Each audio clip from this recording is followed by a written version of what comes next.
إن الإنسان خلق هلوعا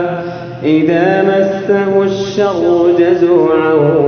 وإذا مسه الخير منوعا إلا المصلين الذين هم على صلاتهم دائمون والذين في أموالهم حق معلوم للسائل والمحروم والذين يصدقون بيوم الدين والذين هم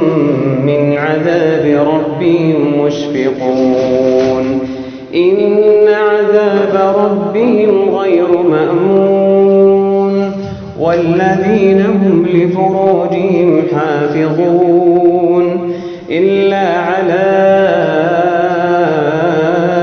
أزواجهم أو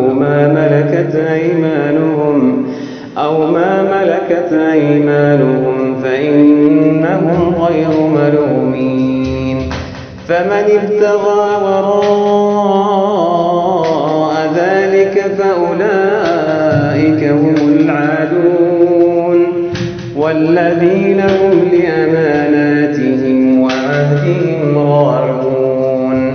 والذين هم بشهاداتهم قائمون